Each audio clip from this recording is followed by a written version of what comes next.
So I recently put an adjustable pinion snubber on my car that I'm trying to make a race car that's not a race car. Anyway, I figured that I could just snug up the locking nut by hand and it would hold in place. That was dumb.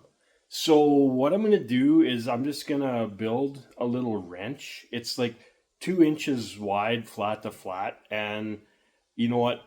I can't find anything that's nice and small and that can get up in there. So why not build it? Sounds like something that's interesting to you? Stick around.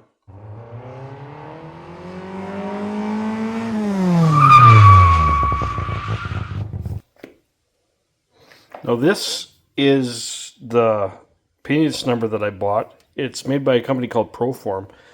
The only issue that I have with it, it actually did seem to help me with my 60-foot a bit at the track. But anyway, you loosen this jam nut and you screw this out and lift it up into the position that you need. My thinking was I could just snug this down by hand and it would lock it.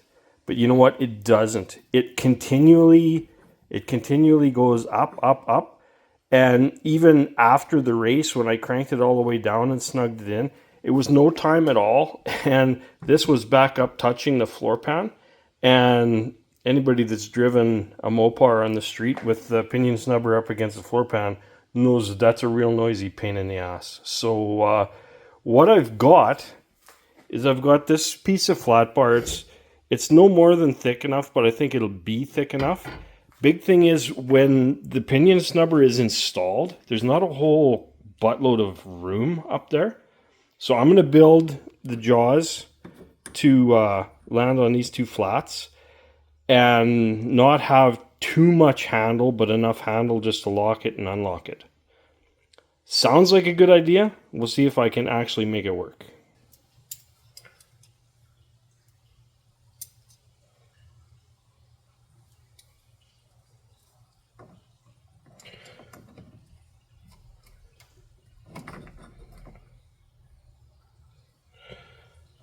So what we got, this measures 1 61/64.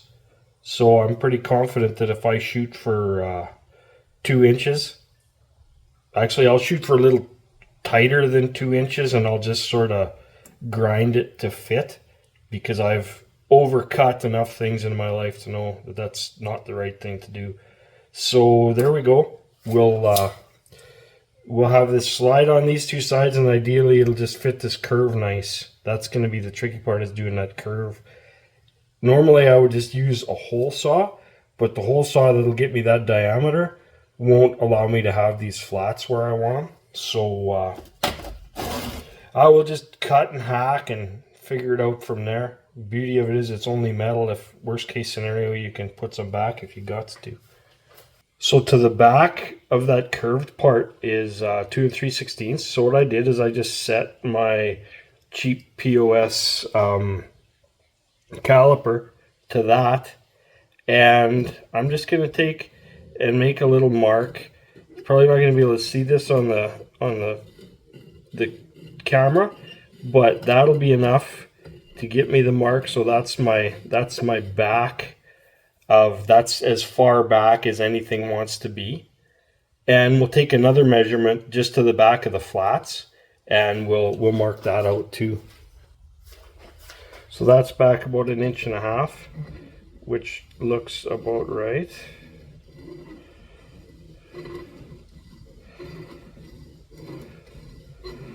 So these aren't the toughest marks in the world, but the beauty of it is they're pretty precise, and that's more important right now. I can come back and remark these with something better, and that's what I'm gonna do.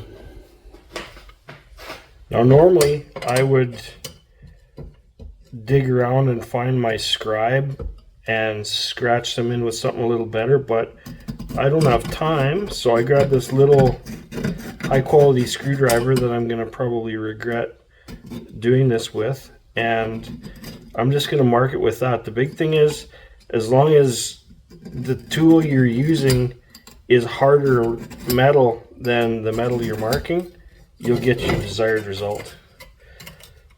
And yeah, this is actually working out really good.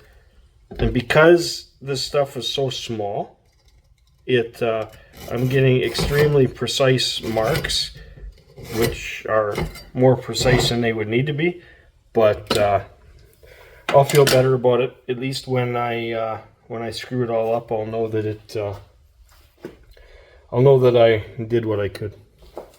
So now I got to mark 1/2 inch in on either side. This is 3-inch material, so 1/2 inch in on either side leaves me 2 inches in between, which is what I need to grip the sides of those flats. And this here, this will be where my curve comes back to meet up with the curve of the nut on the pinion snubber. I'm probably just going to take that lock nut off just to mark that in. Problem I'm having now is I can cut everything real well, but I'm just not sure how in the world I'm going to cut that curve at the back. I don't have the right tools. It might just end up being a bunch of cutting and grinding and making slivers of metal that are, we'll figure it out. So I ended up remarking it a little bit better with layout fluid. That's not layout fluid, that's just a Sharpie marker. But anyway, it'll be a little easier to see when I'm cutting it. So that's the next step. I'm going to start hacking and slashing, and ideally I'll get this done in one shot, but I guess we'll see. Now this piece of angle iron that I've got this attached to, it is one of my favorite tools when I've got to be cutting stuff, because it holds it nice and steady, and it's heavy enough and strong enough that you don't have to worry about your workpiece moving around on you. Like, I'm going to go in, at least my 2 first cuts are going to be with an angle grinder and a zip cut. And that's the worst thing, is the most dangerous thing, when that piece is flopping around on you. So find yourself a little piece of angle or little piece of I-beam like that. You'll use it for a million different things. So there's my first cut. Obviously I haven't done anything at the back yet, and it is definitely small. I mean, which is okay, which is good. I can certainly work with it. I'll get this width the way I want it, and then I'll start dicking around back there. I'm scared this whole thing might have to come out with a die grinder, which I'm gonna hate, because I don't like die grinders. And I don't like those little metal slivers that they make. But sometimes you just got no choice.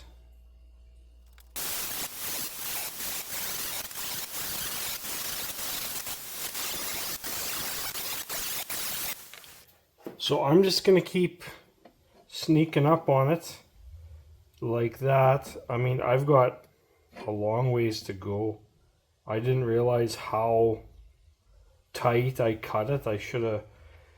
Would have saved myself a ton of time had I just made the initial cuts a little bit wider. But you know what? It's easier, I guess, doing it this way than adding metal back. So we're just going to keep at her, and we're going to keep grinding until we get her where we want it.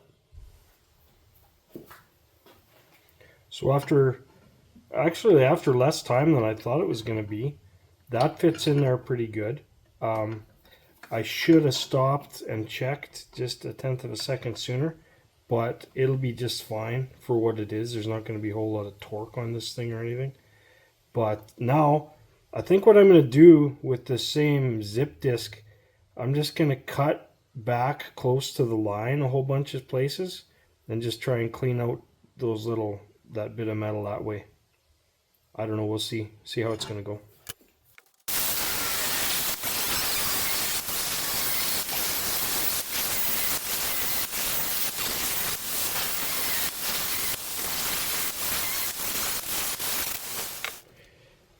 Now I just got to figure a way to clean them suckers out of there, and we should be getting close to the shape.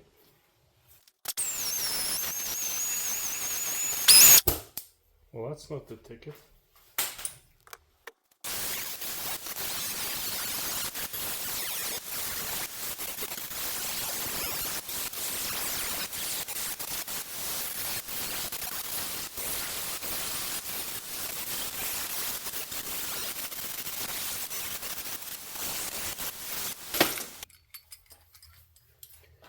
Well, I hope you didn't come here looking for a safety video, because that's probably not what that was. But you know what? As long as you keep your workpiece nice and steady, and you don't let your blade bind, should be no problem. Big thing with anything with zip cuts is you see the line of rotation, and if something does go south and that blade breaks, you know pretty much exactly where all that shrapnel and whatnot is going, and that's right the same direction of blade rotation.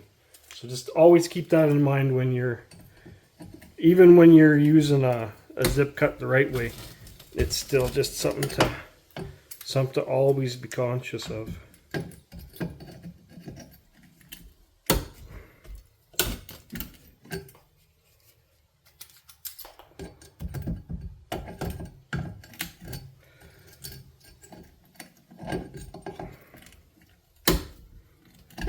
So that is a little more reasonable. That's getting closer to the shape where a person's going to be able to just get in there, hopefully even with like a sanding roll or something like that, and grind that to the radius that I want. It's actually, I'm surprised. This is going better than I had hoped. Now it's, of course, if I had all the tools in the world and I had a milling machine, I could just put the right bit in there and just go zoop and I'd be done. But I don't, and chances are most of you don't either. So this is the way I'm doing it.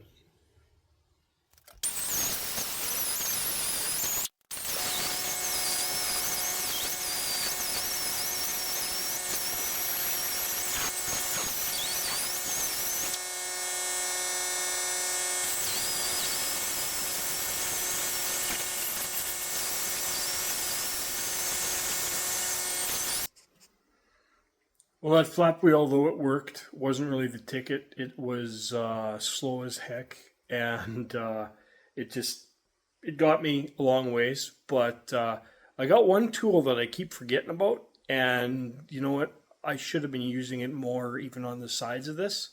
But let me show you. This is just a little cheap POS air or belt sander, and it's got that real nice end on it. It actually removes material fairly well and fairly controlled. So I'm just going to rip that in there, and I'm going to try and finish it up the rest of the way with that. Then maybe we'll move on to the handle. So there for redneck machining, that's not so bad. That's gonna fit pretty freaking good. Now I'm just gonna bring it back to like maybe an inch wide handle or something like that. I'll see. I'll just, with a couple of flat wrenches that I've got, I'll decide on a width that I'm going to be happy with, and we'll just draw that out and get that whittled out too. So if I can cut out something like that and round off the corners a little bit, she should be pretty slick. So got that rough cut out, and I think I'll probably end up cleaning up the rest of it pretty much completely with my little horizontal bands or horizontal belt sander. So let's get after that. Yeah, this is one of my favorite metalworking tools of all time. This horizontal belt sander.